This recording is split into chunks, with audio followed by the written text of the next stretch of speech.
Trois personnes. Au nom du Père, du Fils et du Saint-Esprit, embrasse 3 personnes. Dis-leur que Dieu te fasse du bien ce matin, que l'Éternel te restaure. Qui dit Amen. Amen. Plus ferme que ça. Amen. Tandis que nous sommes debout, j'aimerais que nous allions rapidement dans le Saint-Livre, Évangile selon Matthieu, verset 19. J'aimerais continuer dans la même atmosphère que les 3 jours que nous venons de passer, jeudi, vendredi et hier samedi, où nous avions parlé d'un thème qui est important. J'y reviendrai tout à l'heure. Cette génération ne passera pas. Mais avant même d'en reparler tout à l'heure, j'en suis convaincu, nous avons été abondamment bénis. Amen. Est-ce que ton amen peut être au niveau de ta bénédiction? Amen. Gloire à Dieu. Et donc le thème de mon premier culte, du moins mon premier message, est Seigneur, je te donne tout. Amen. Seigneur, je te donne tout. Il est vrai qu'on va parler encore du réveil en ce jour. Cependant, à coup sûr, j'en suis convaincu, pour vivre le réveil, il faut des hommes et des femmes qui ont tout donné à Dieu. Qui ont tout donné à Dieu. Pas tout donné à leurs propres sentiments. Pas tout donné au monde. Qui n'ont pas tout donné à tout ce qui est vanité. Et même en ce qui concerne Dieu, pas des hommes et des femmes qui lui ont donné la moitié. Mais je disais qu'ils lui ont tout donné. Amen. Si c'est ton cas, tu peux répéter après moi, Seigneur, je te donne tout. Une fois encore plus fort que ça, Seigneur, je te donne tout. Une troisième fois, s'il vous plaît, encore plus fort, Seigneur, je te donne tout. Seigneur, je te donne tout. Matthieu, chapitre 19, versets 20 à 22. Je lis au nom de Jésus. Le jeune homme lui dit, j'ai observé toutes ces choses. Que me manque-t-il encore? Jésus lui dit, si tu veux être parfait, dit ma version, vends ce que tu possèdes, donne-le aux pauvres, et tu auras un trésor dans le ciel. Puis, viens à moi et suis-moi. Verset 22, après avoir entendu ces paroles, le jeune homme s'en alla tout triste, car il avait de grands biens. Parole du Seigneur. Amen. Prenons place.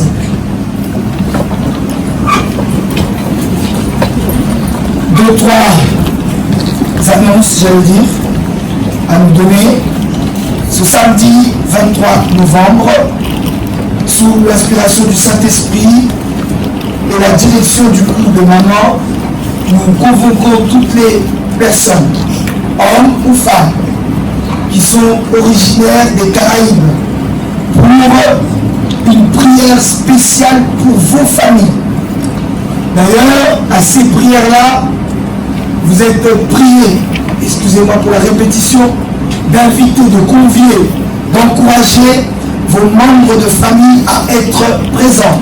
Cette prière aura lieu, cette séance du mois aura lieu ce samedi 23 à partir de 16h. Ici même à l'église, qui dit Amen. Amen. Vous venez de la Guadeloupe, vous venez de la Martinique, vous venez de la Guyane, vous venez d'Haïti, vous venez de la Réunion. Quoi encore on peut citer dans les Caraïbes? J'ai tout cité? Non, République dominicaine. Quoi encore? Saint-Dominique, quoi encore? Aidez-moi. République dominicaine. République dominicaine, quoi encore, Espagne, que toi tu connais ici? Quoi encore? Comme autre île, il existe. Toutes les îles en général. Venez à cette séance.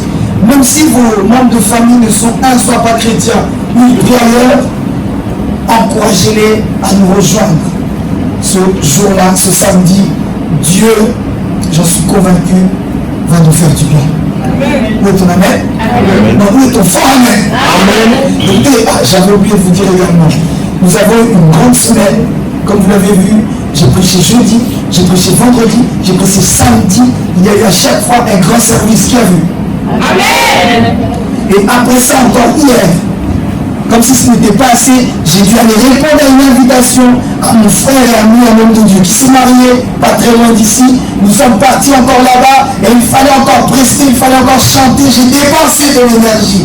Et après ça, je suis rentré, le temps de finir à préparer le message, et ce matin, je suis là. Amen. Donc, frères et sœurs, c'est vrai, c'est l'Éternel qui restaure ma force, mais ton amen aussi va restaurer ma force. Amen.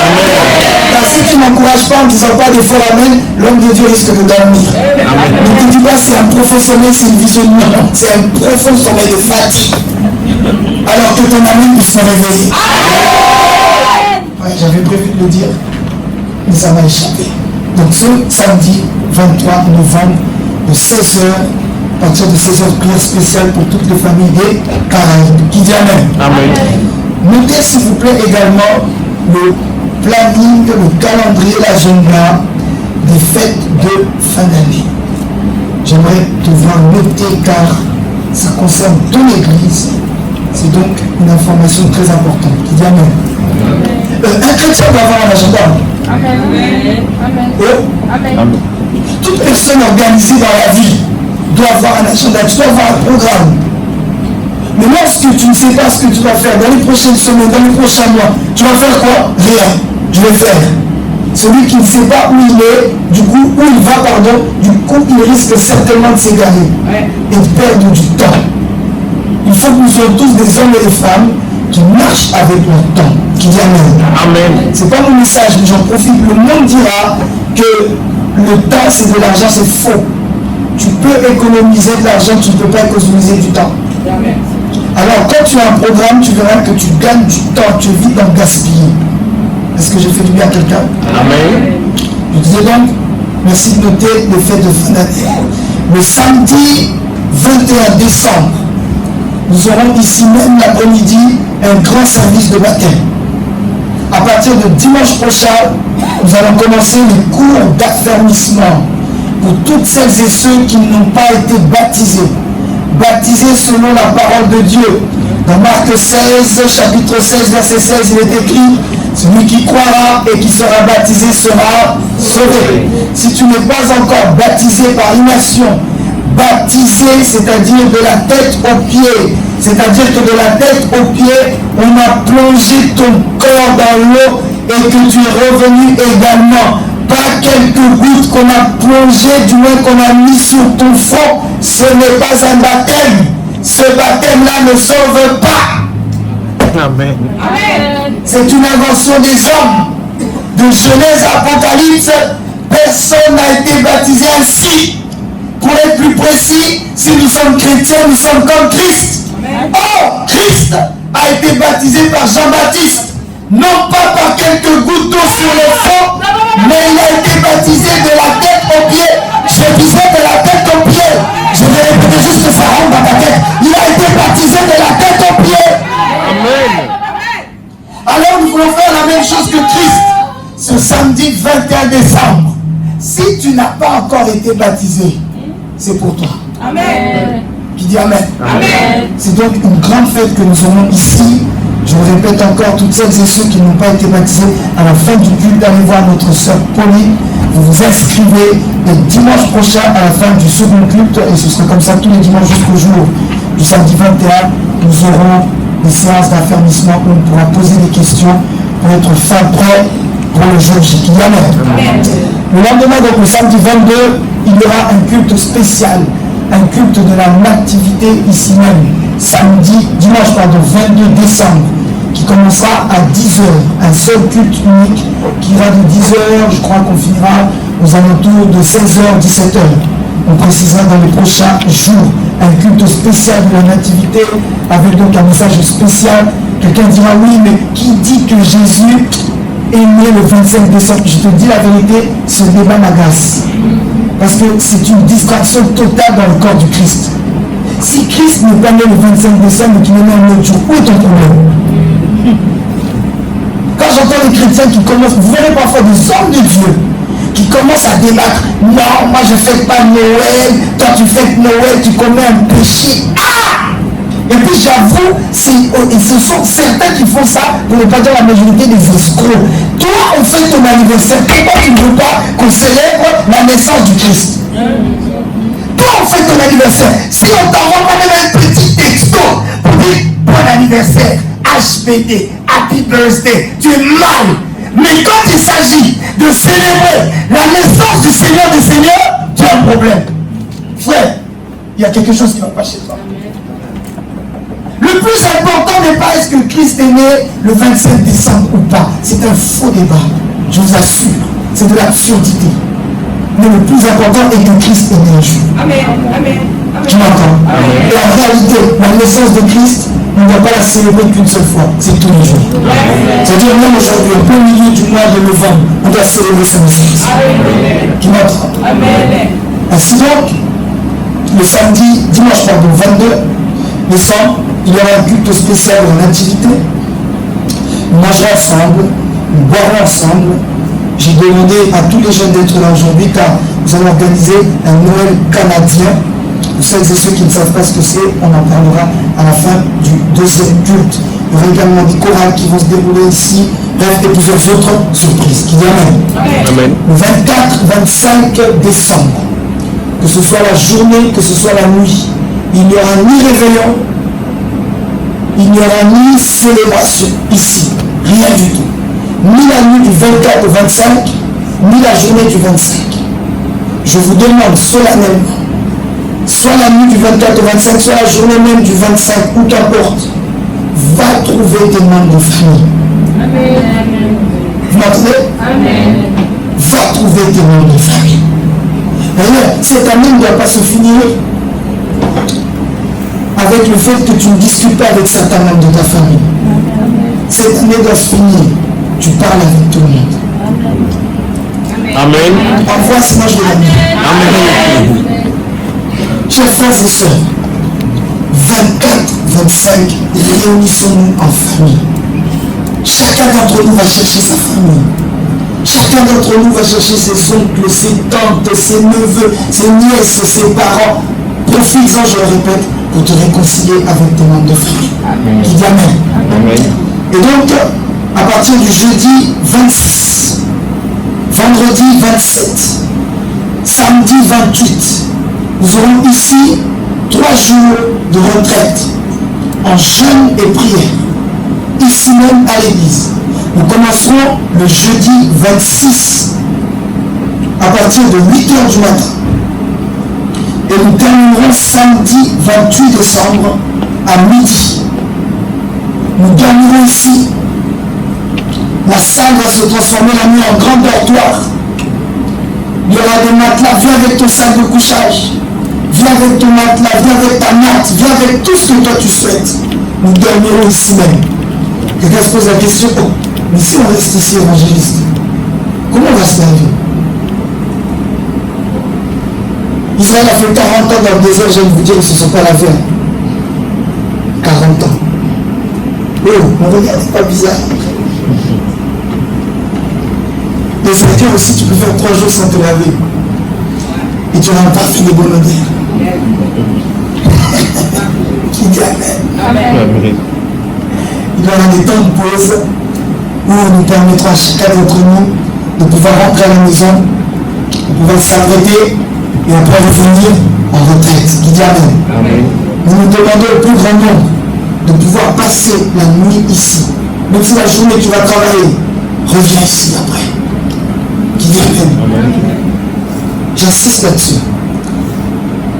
Faisons-nous, profitons de ce genre de moment tant qu'il est encore temps. Je pèse mes mots. Et celles et ceux qui sont élevés spirituellement vont comprendre ce que je dis. Car il arrivera un temps où nous serons tellement nombreux qu'on ne pourra plus dormir ici à l'église. Nous serons obligés, nous faisons la séance de 18h à 20h, à 20h, nous terminons chacun rentre chez soi. Pourquoi? Il y a tellement de monde, personne ne peut dormir, on ne peut pas tous dormir à l'église. Alors tant qu'il y a encore temps, profite. Qui sait, peut-être la prochaine retraite, nous ne pourrons pas l'organiser ici. Et je t'assure qu'il y a une puissance à dormir à l'église. Si tu ne l'as jamais fait, moi je l'ai fait. Qui dit Amen.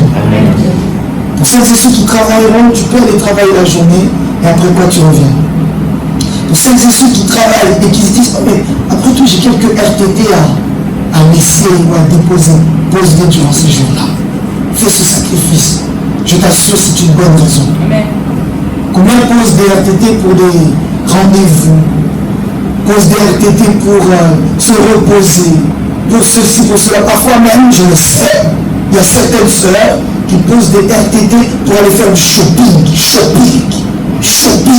Donc vous avez déjà prévu là, il y a au mois de janvier, le 4 ou le 5 ou le 6, il y a le shopping de peur que je loupe les plus beaux habits chez Guess, les plus beaux habits chez je sais pas qui. Il faut que je pose ma matinée le mercredi. Comme ça, avant même que le magasin ouvre, je suis déjà là. J'ai pas dit c'est un péché, mais je dis si tu le fais pour le shopping, à combien plus forte raison pour ton salut? Pour l'emmener où? Amen. 3 jours, nous donnerons le thème, je crois, dans les prochains jours, par la grâce de Dieu, et je suis convaincu que nous serons bénis. Amen. Dernière annonce, nous avons remarqué l'absence de papa. Alors nous parlons, papa se trouve en Angola pour la mission. Tu sais, quand tu portes un manteau apostolique sur tes épaules, il y a des fois où d'une manière brusque, tu dois y aller pour pouvoir instaurer les choses. Et c'est exactement, je crois, nous l'avons tous compris maintenant, la grâce que notre Père porte. Alors de temps en temps, il va nous laisser pour aller également édifier nos frères et sœurs qui sont en Angola. Qui t'amènent. Est-ce qu'on peut acclamer très fort le Seigneur? Touche les personnes, dis-moi, Seigneur, je te donne tout. On y va, dis-moi, Seigneur, je te donne tout. Mon message, frères et sœurs, est monté dans mon cœur depuis maintenant quelques jours. Et pour tout vous dire, en analysant les choses, je crois que c'est le point culminant. Et c'est le point le plus important pour tout chrétien. C'est le fait de tout donner à Dieu. Je disais que c'est le point le plus important. Pourquoi? Car, frères et sœurs, la vie chrétienne, c'est le fait de ne plus vivre selon soi, mais vivre selon Dieu. Amen. Mes amis, je disais que c'est la chose la plus difficile. Car l'homme, dès le bas âge, il veut faire ce qu'il veut. Regardez nos enfants. Parfois, sachant à peine parler, sachant à peine bouger, sachant à peine réfléchir, dès qu'ils ont eu l'occasion, ils veulent montrer que c'est pas papa qui doit décider pour moi. C'est pas maman qui doit décider pour moi. Mais moi-même, je dois décider pour moi. Vous verrez, frères et sœurs, dès le bas âge, l'instinct humain nous prouve qu'on veut faire comme nous-mêmes et pas comme quelqu'un d'autre. Tout le monde veut jouir de sa liberté. Alors je disais, c'est pas grave, c'est l'onction qui dérange ma cravate. Et alors je disais à l'instant que c'est à cause de ça que pour moi le fait de tout donner à Dieu, c'est le plus haut niveau de la spiritualité. C'est le fait de se dire, Seigneur, plus moi, mais toi. Frères et sœurs, le dire, je vous assure, c'est facile. Le faire, c'est autre chose. Pendant que je parle, j'aimerais te poser la question. Toi qui as dit, Seigneur, je te donne tout. J'ai bien dit, ne dis pas à ton voisin, j'ai pas dit pardon, dis à ton voisin, donne tout à Dieu. J'ai dit, dis à ton voisin, Seigneur, je te donne tout. Maintenant, je pose la question à toi qui as dit ça. Est-ce que si Dieu me parle et me dit, toi, je dois t'envoyer comme missionnaire en Mongolie, est-ce que tu vas aller? Si Dieu me dit que je dois t'envoyer comme missionnaire en Tanzanie, sans femme, sans enfant, avec un tout petit peu d'argent, est-ce que tu vas aller? Pourquoi nous venons dire à l'instant, Seigneur, je te donne tout. Pourquoi je suis en train d'assister là-dessus, frères et sœurs? Ce n'est pas du tout une chose facile. Et certaines personnes, jusqu'à leur mort, ils n'ont toujours pas accompli ce que nous venons de dire. de tout donner à Dieu. C'est une lutte, c'est un combat. C'est le fait de se dire, finalement c'est plus moi qui décide, c'est quelqu'un qui décide pour moi. Finalement, c'est plus moi qui commande, c'est quelqu'un qui commande pour moi. Mais aujourd'hui, je viens t'encourager. Fais-le. Aujourd'hui, je viens t'encourager. Fais-le. La deuxième chose, frères et sœurs, j'en suis convaincu, c'est pour donc pousser quelqu'un à tout abandonner, mais également en termes de péché, je suis obligé d'en parler. Car mes amis, vous verrez que dans certains cas de figure, un péché s'accroche tellement à toi qu'on dirait que c'est ta richesse. J'en parlerai dans quelques instants. Tu as du mal à délaisser tel péché. Tu as du mal à stopper telle chose. Tu as du mal à arrêter d'haïr quelqu'un. J'insiste là-dessus, je sens qu'il y a quelqu'un dans cet auditoire qui doit aller se réconcilier avec un membre de sa famille. N'attends pas la fin de l'année. Fais-le le plus rapidement possible. Ce qui risque d'arriver plus tard risque d'être regrettable. Avant que cette année se termine, va te réconcilier avec ce membre de famille. Je sens fortement dans mon cœur qu'il y a quelqu'un dans cette maison qui est en froid avec sa propre mère, qui l'a mis au monde. Va te réconcilier avec ta mère. Peut-être que ta mère t'a fait beaucoup de mal. Peut-être qu'elle t'a trahi, peut-être qu'elle t'a déçu. Peut-être que tu t'es senti même à plusieurs reprises humilié par ta mère. Fais-le. Fais-le. Le fait que tu la pardonnes, tu as l'impression que tu l'as libérée elle, mais en réalité tu te libères à toi. Tu parles à quelqu'un? Amen. On a parfois du mal. J'aime tellement mentir. J'aime tellement mentir. Un père dira, homme de Dieu, je crois mon fils qu'à 2 reprises. Quand il me dit bonjour et quand il me dit bonsoir. Car je peux vérifier que le soleil est levé ou que le soleil est couché. Sinon, tout ce qu'il dit, mensonge. Quelqu'un m'entend? Il y a ce genre de personnes qui s'accrochent. Ma soeur, cet homme, tu sais que ce n'est pas le tien. Cet homme, tu sais, il est déjà marié. Il a déjà un foyer. Mais malgré tout, tu t'accroches à lui. Tu t'accroches à lui. Tu t'accroches à lui. Tu dois tout laisser. Pas demain. Aujourd'hui même. Prends la décision. Laisse tout. Laisse. Qu'importe le prix que cela aura, laisse tout. Même si c'est difficile, laisse tout. Même si tu as l'impression c'est insurmontable, laisse tout. Même si tu as comme l'impression j'ai toujours vécu comme ça, faire autrement c'est pas possible. Oh Dieu, c'est vrai, c'est un péché, mais j'ai toujours fait comme ça. Laisse tout. Qui m'entend? La foi chrétienne, j'insiste là-dessus, ce n'est pas le fait, frères et sœurs, d'avoir une bonne conscience. Aux chrétiennes, chrétiens, j'aimerais vous répéter, vous informer que s'il suffisait, si être chrétien, ça voulait dire seulement de ne pas voler, de ne pas mentir, de ne pas tromper sa femme, de ne pas faire la corruption. Frères et sœurs, si la vie chrétienne ne suffit qu'à ça, c'est que Christ est mort à la croix pour rien. Car il y a plusieurs personnes qui ne se disent pas chrétiennes, mais qui ne volent pas, mais qui ne trompent pas leurs femmes, mais qui ne mentent pas leurs parents. Plusieurs personnes ne sont pas à l'église. Ils vous diront, je suis athée, mais ils ne mentent pas, mais ils ne volent pas. Pour ainsi dire, la foi chrétienne, ce n'est pas le fait d'avoir une bonne conscience. Je le répète pour que ça entre bien. La foi chrétienne, ce n'est pas seulement avoir une bonne conscience. J'insiste, la foi chrétienne ne se limite pas à avoir une bonne conscience. Je n'ai pas volé, je n'ai pas menti.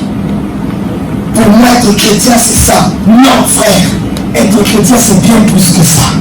C'est bien plus que de ne pas mentir. C'est bien plus que de ne pas voler. Moi, j'ai des problèmes avec personne. Si la foi chrétienne pour toi c'est ça, sache que c'est le plus bas niveau. le plus petit niveau de la foi, le fait de n'avoir aucun problème, je suis en paix. C'est vrai, telle personne m'a fait du mal, mais je l'ai pardonné. Je suis en paix. C'est le plus petit niveau. Dis à ton voisin, redescends un peu. Mais dis-le avec confirmation, dis-le, redescends un peu. Redescends un peu. C'est plus que les bonnes actions. Ben oui, évangéliste, quand on a fait la maraude au mois d'octobre, au novembre, je l'ai fait aussi. J'ai aidé les plus démunis. Et même sans faire la maraude, je le fais tout le temps. J'aide les pauvres autour de moi. Dès qu'il y a quelqu'un qui passe et qui dit, donnez-moi argent.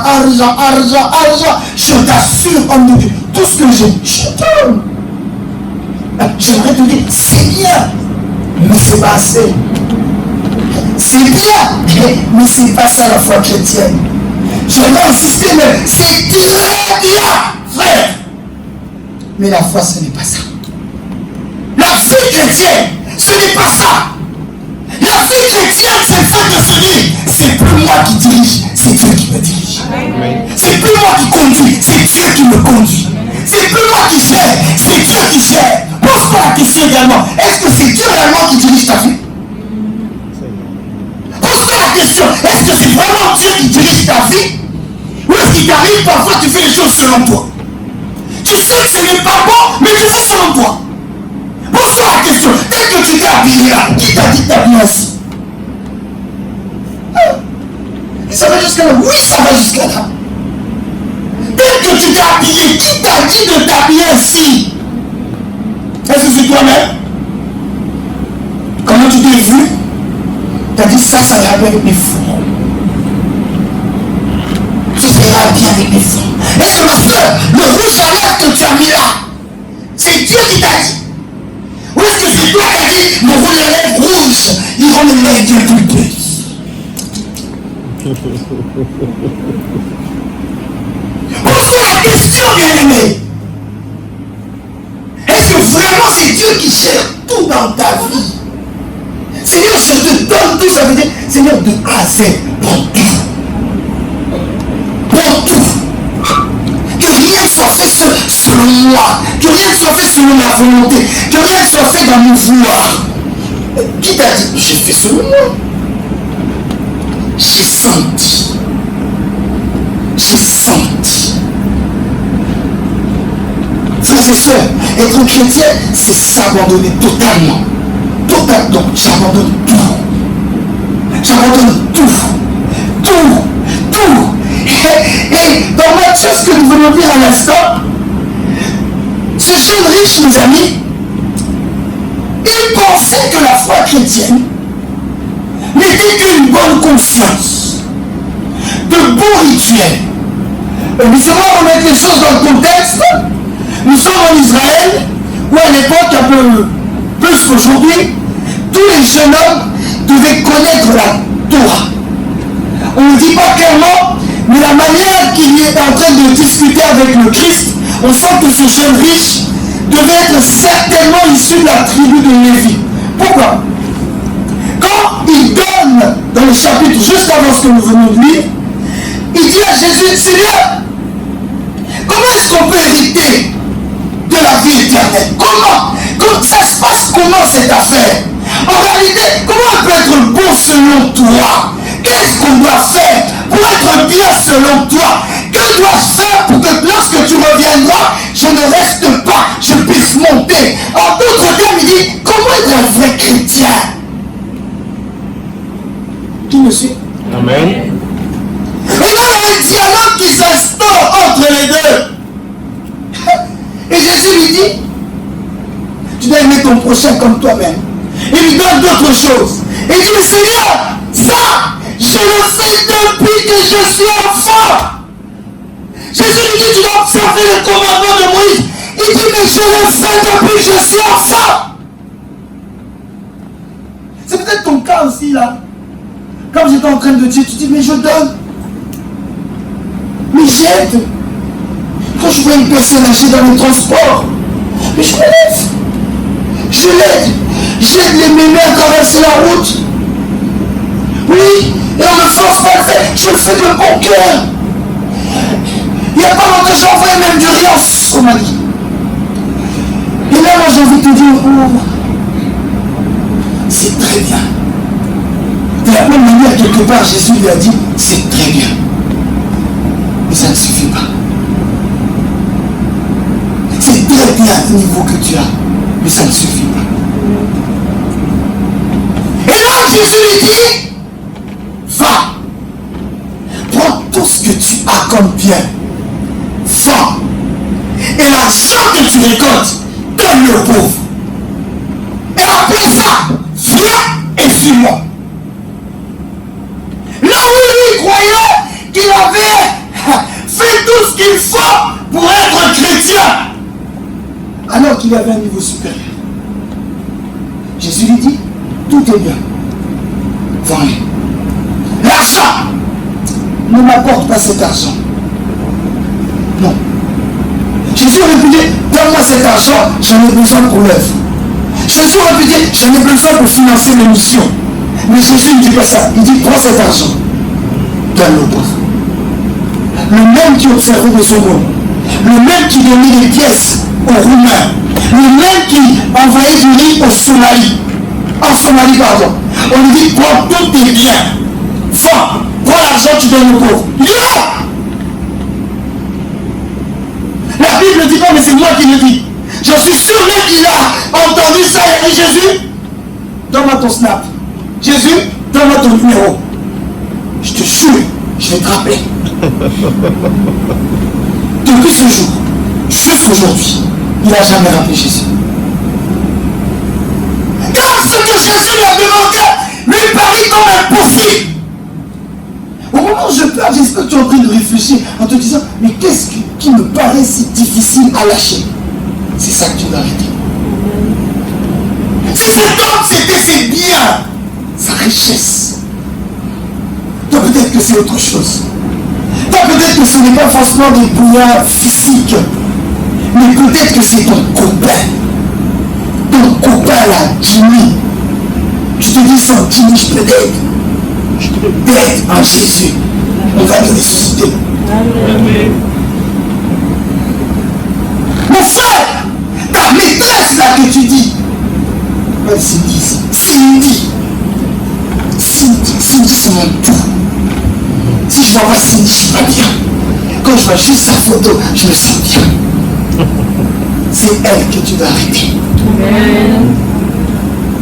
Bien-aimé, cet ami-là, que tout le monde n'aime pas autour de toi, et en plus tu sais que cet ami te tire vers le bas, voici ta richesse.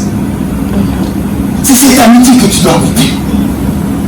Ce que tu fais dans le secret, personne ne voit, mais toi-même ta conscience n'est pas bonne, c'est ce que tu dois arrêter. L'être humain il est négocié. On s'est dit, moi ça j'arrête, mais ça je peux pas. Mais Seigneur, t'as vu ça, j'ai arrêté. Oh, j'aime dire qu'en matière de sanctification, Dieu ne regarde pas ce que nous avons arrêté, Dieu regarde ce qui reste. J'insiste. En matière de sanctification, Dieu ne regarde pas ce que nous avons arrêté, Dieu regarde ce qui reste. Pour lui, voici le plus important. Il dit, oui, il a arrêté. Oui, il a arrêté les copines. Oui, il a arrêté l'alcool. Oui, il a arrêté la violence. Oui, il a arrêté ça. Mais le mensonge est toujours là. Dieu regarde ça. Dieu regarde la double vie que tu mènes. Dieu regarde ça. Il dit, donne-moi tout. Donne-moi ça. Oh, je ne parle pas que aux jeunes frères et sœurs. Je parle aux personnes de tout âge. Nous avons tous quelque chose à donner à Dieu. Il y a toujours quelque chose qui reste. Il y a toujours quelque chose qui reste. Ma soeur, le fait que tu viennes ici à l'église ne veut pas dire que tu es chrétien. Oh, s'il suffisait que d'être chrétien, bien-aimé, dans ce cas-là, le jour de l'enlèvement, toutes celles et ceux qui sont à l'église vont monter. Faux. D'autres vont rester. J'ai dit d'autres vont rester. Amen. À l'église. D'autres restent. D'autres restent en plein culte. Parce que quand nous montrons au ciel, les vêtements ne vont pas monter. Admettons l'enlèvement même maintenant. Moi qui vous parle, ouf, je disparais. Le micro tombe. Ouf, mes vêtements, tout tombe. Moi, je suis monté. Dans le reste, oh, l'évangéliste, l'enlèvement a eu lieu. Il ne suffit pas que de venir à l'église, frère. Épier ne veut pas dire forcément que tu es dans le bon. Tu peux venir à l'église, tu es un impudique. Tu peux venir à l'église, tu mens comme tu respires. Ma soeur, tu peux venir à l'église, tu n'es pas soumise, tu ne seras pas sauvé. Je m'en fous de ma mère. Tu ne seras pas sauvé. Mais bien aimé, ne joue pas avec ces choses. Pour monter, il faut des gens qui ont tout donné. Qui ont tout donné. Quelqu'un qui a tout donné. Et mes amis, celui qui a tout donné, il n'a pas besoin de te le dire. Tu le verras toi-même. Sa qualité de vie quotidienne te montrera qu'il n'est plus là. Il n'est plus là, elle n'est plus là. La distance ou pas, il ne regarde pas. Le froid ou pas, il ne regarde pas. La fatigue ou pas, il ne regarde pas. Il se dit, c'est plus moi, c'est lui qui vit en moi. Si Dieu me permet de pouvoir ouvrir les yeux, qu'est-ce que je vais faire en me disant, non, j'y vais, mais j'ai la flemme. J'y vais, mais non, on se dit, j'y vais quoi qu'il arrive. Amen. Tu m'entends ce matin? Amen. J'ai dit à l'une de mes filles cette semaine, j'ai dit, crois-tu que j'ai tout le temps envie de prêcher? Crois-tu que j'ai toujours... Ne crois-tu pas que moi aussi j'ai des soucis? Ne crois-tu pas que moi aussi j'ai des raisons de dire non, c'est que je ne me sens pas. J'ai pas envie de faire les choses par hypocrisie. C'est vrai, tu as raison. Et moi aussi j'aurais raison de dire ça. Mais il y a une raison qui en fait surabonde toutes ces choses. Vous comprenez? C'est comme si j'ai des raisons de pouvoir stopper ou de mettre les choses en suspens. Mais quand je vois seulement le fait que je peux me tenir debout, en fait, cette raison-là vient surabonder toutes les autres. Amen. Vous comprenez ce que je veux dire? Parce que j'ai atteint un niveau où je me dis, mais si respirer, la volonté de bouger et de vouloir et de faire, si Dieu me le donne, c'est qu'il faut que je le serve.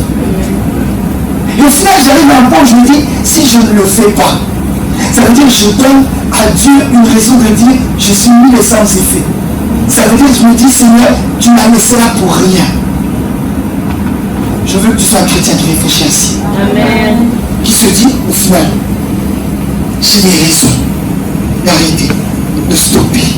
On m'a trahi, on m'a blessé, on m'a ceci, on m'a cela. Comment on me demande de pardonner quelqu'un alors que cette personne même m'a fait du mal, etc. J'ai mes raisons. Mais en fait, quand je vois l'amour de Dieu, quand je vois la main de Dieu, quand je vois la fidélité de Dieu, et surtout quand je me dis je lui ai tout donné, ces raisons-là sont au-dessus. Si tu m'entends, tu m'as dit à mon ami. Le chrétien, c'est peut-être le deuxième et dernier que j'aborde, c'est celle qui est mort. On voit clairement que notre ami, le jeune riche, n'était pas mort à lui-même. Il n'était pas mort, car on lui dit va vendre, donne l'argent aux pauvres. Qu'est-ce qu'ils vont en faire, c'est pas ton problème. Qu'est-ce que cela va générer derrière, c'est pas ton souci. Toi seulement fais ce qu'on t'a dit. Bien aimé, merci Seigneur. Celui qui est mort à lui-même, il arrive à obéir sans raison. Va, vous verrez que Christ lui parle seulement à l'impératif. Il lui dit, va, viens, suis-moi. Va, viens, suis-moi. Je répète, va de ce que tu es. Viens et suis-moi. Ces 4 verbes-là, il y en a qui se sont arrêtés qu'au premier. Va. Depuis qu'ils sont allés, ils ne sont plus rentrés. Ou bien il y en a qui se sont arrêtés au deuxième. On leur a dit va. Quand il a vendu, il a vu la somme. Il a dit ah Jésus. Viens suis-moi, c'est pour les autres. Moi j'ai d'autres choses à suivre. Bien aimé, ne nous arrêtons pas au deuxième. Ne nous arrêtons pas au troisième verbe. Ne nous arrêtons pas au premier. Allons jusqu'au 4e. Amen. Amen. Alors, tout ce qui nous tient cher, allons chercher ces choses. Ne laisse rien. Prends, sors, donne tout, coupe tout. Ne laisse rien, bien aimé. J'insiste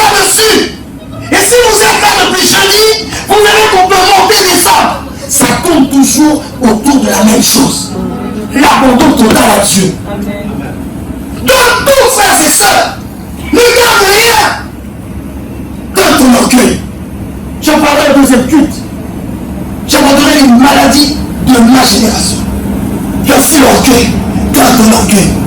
Frères et sœurs, si je peux me permettre de citer un exemple, je suis un grand orgueilleux. On ne m'a pas appris à être orgueilleux, j'ai été comme ça depuis la naissance. Donc je peux te voir, je ne t'ai pas vu. Je t'ai vu, mais je ne t'ai pas vu. Juste parce qu'il faut que je te toise. Tu arrives quelque part, tu n'as pas d'argent en poche, mais tu dois marcher comme quelqu'un qui en a plus que tout le monde ici. Tu me regardes, on dirait, tu vois toi, comme de là, je peux t'acheter et toi, et ta mère, et ton père, et toute ta famille. Et j'entends de l'argent en poche. Quand t'as évolué dans un milieu comme ça, l'orgueil est monté jusqu'à là. Quand tu commences à donner tes propres noms, des noms que toi-même tu t'es donné, l'orgueil comme il faut. Mais Dieu dit, va ton orgueil.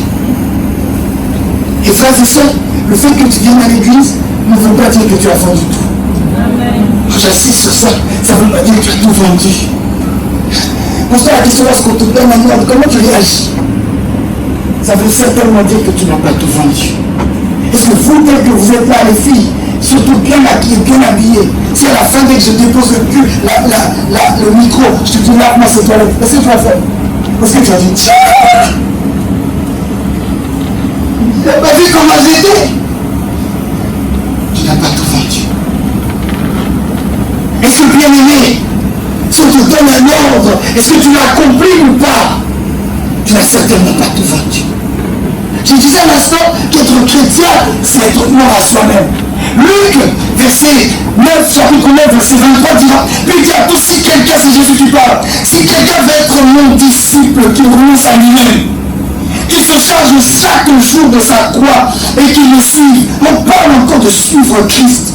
24, car celui qui voudra sauver sa vie la perdra, mais celui qui la perdra à cause de moi la sauvera. Mes frères et sœurs, tu dois être mort à toi-même. Tu ne sens plus rien. Oh, j'aime raconter à mes jeunes, tu vas voir un mort, crache sur le mort, baisse le mort, secoue le mort. Le mort restera mort. Il ne te parlera pas. Imaginez-vous un jour, une vie mortuaire, comme les Africains aiment bien tout exagérer. Les Africains aiment bien tout exagérer. Amen. Je parle moi-même en étant d'origine africaine. Tout. Une fête, c'est exagéré. Une nomination de ministre, c'est exagéré. Vous voyez d'autres sociétés, une fête ou une nomination en tant que ministre. Merci. Merci. Mais nous, félicitations! Encourageant! Chaque culture a sa manière de fonctionner. Et du coup, vous verrez que nous ne pleurons pas aussi pareil. D'autres, lorsqu'ils pleurent, c'est maman reposant. Maman reposant. D'ailleurs, nous allons faire secrètement. Vous verrez même quand la personne a été très connue, on dira, il a été enterré dans un cercle restreint, en toute intimité. Non. Amen. Mais dans notre société, lorsqu'il y a un mort, on pleure, on chante, on se couche par terre, on fait tout ce qu'il faut. Alors imaginez-vous, tu es dans ce genre de deuil où tout le monde pleure, où tout le monde tu vas laisser. Et puis, dans ce genre de cas, il y a toujours quelqu'un, quand on veut mettre le cercueil en tombe, lui aussi veut suivre la tombe. Amen. Vous savez, on a je n'ai pas dit c'est bien, c'est pas bien. Mais je dis, il y a toujours quelqu'un. Bon, tu l'avais des lunes. Tu n'as jamais été, je vais t'amener. Tu vas voir. On n'a pas ensemble, mais je vous assure, quand ça arrive, ça fait mal. Il y a toujours quelqu'un qui dit, oh, laissez-moi me suivre.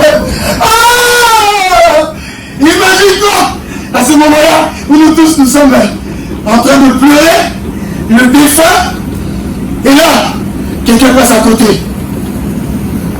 Et il dit, t'as un gros nez de toute façon. Et là, le mort ouvre les yeux. Il dit, toi-même gros nez. Comment ça va se passer? Qui va rester? Qui va rester là pour voir le Dieu en vérité? Un mort à mourir. Il dit, de toute façon, tu as une grosse tête de ta bouche. On va aller jusqu'au bout de l'exemple. Quand ces gens s'insultent, ça ne suffit pas à insulter, hein. Il faut rouler dedans. Et à ce moment-là, le mort se réveille. Il dit toi-même. Qui va rester? Katia, tu vas rester? Non, moi le premier. Même si Jésus a ressuscité Lazare là, moi je reste pas. Direct j'y vais. Stéphane. Message de bien-aimé. Aux yeux de Dieu, c'est la même chose. Tu fais peur aux anges. Parce qu'ils se disent, non, il est mort. Comment, à la moindre petite insulte, il réagit comme ça? Non, il est mort. Comment, à la moindre petite injure, à la moindre petite tentation, il tombe? Non, il est mort.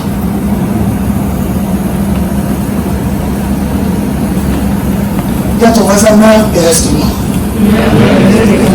Dis-lui encore, meurs et reste mort. Je suis là-dessus. Mes amis, qu'importe le nom de cette richesse, qu'importe la durée depuis laquelle cette richesse est là, qu'importe la forme qu'elle peut prendre, que ce soit l'orgueil, qu'importe le nom de ce péché, l'incrédulité. Il y a des gens, même à l'église, ils sont incrédules. J'insiste, même à l'église, ils sont incrédules. Donc nous tous, on est là, on a tous l'excitation de voir la main de Dieu. Eux, ils sont là, ils regardent. Regardez-moi ces aventures. Ils nous racontent des balivernes. Et puis quand c'est dit en français, ça fait encore plus mal. Ce sont des supercheries, ces choses. Ça n'existe pas. C'est incroyable, ça c'est impensable. Même à l'église. Même étant chrétien. Combien d'entre vous ici ont soi-disant des parents chrétiens? Mais lorsque tu leur dis, je vais à l'église, tu dis, quelle est vos églises là? C'est toi qui vas me dire qu'est-ce l'église? Avant ta maison, j'allais déjà à l'église. Que veux-tu me raconter? Mes frères et sœurs, parce que tu es mort, même ça ne doit pas te toucher. Amen. Même ça ne doit pas te toucher. Et mes amis, celles et ceux qui réagissent ainsi, à coup sûr, ils ne sont pas morts. Non, ils sont encore bien vivants. 80. Va. Donne au pauvre, suis-moi. Suis-moi, bien-aimé. Alors que nous sommes en train de chuter, j'aimerais que nous puissions fermer nos yeux. Tous ensemble. Il ne faudrait pas que l'histoire du jeune riche soit notre partage. Il ne faudrait pas que ce qui lui arrive à lui nous arrive aussi à lui. Alors que je vous demande solennellement de nous mettre debout, tout en fermant nos yeux, j'aimerais que nos paroles puissent résonner dans nos cœurs. En disant, Seigneur, je te donne tout. Je te donne tout. Quelqu'un dit s'avance pour m'aider à prier ensemble. Mais pendant ce temps-là, qu'à chacun d'entre nous se dise, Seigneur, je te donne tout. Prends tout de moi, papa. Prends tout de moi, Seigneur. Et en disant cela, il ne faudrait pas, que ce soit une simple répétition, un simple slogan, mais que cette prière en soit toute ta vie en fait. Que tu te dises chaque jour, Seigneur, je te donne tout. Christ dira, on vient de le lire un instant dans l'évangile selon Luc, que celui qui veut me suivre se charge chaque jour de sa croix. Alors c'est chaque jour en fait qu'on va mourir à soi-même. C'est chaque jour qu'on va se dire, Seigneur, je te donne tout. Car oui, frères et sœurs, ces choses reviennent. C'est humain. Je le disais au départ de mon message. C'est humain que de se dire, je dois réfléchir par moi-même. Je dois avancer par moi-même. Ou tu dois atteindre ce niveau. Où tu te dis, c'est plus moi. C'est lui qui dirige. Pas comme un slogan, comme je le disais, mais comme une réalité.